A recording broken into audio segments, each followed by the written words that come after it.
Hi guys, so today I'm working on this beautiful classic. Let's have a look what we're on. Mazda 3, so we're going to do the brakes on this today.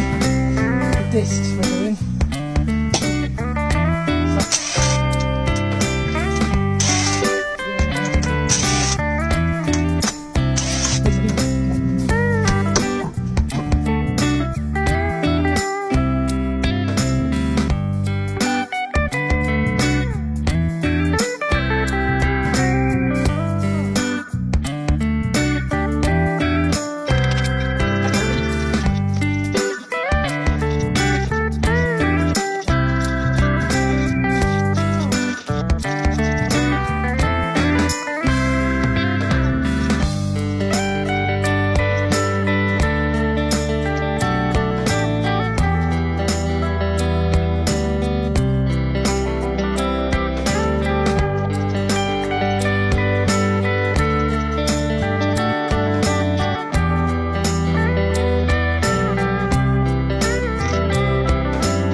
That, guys, is why my feet always look dirty, because it's really hard to get the dirt off.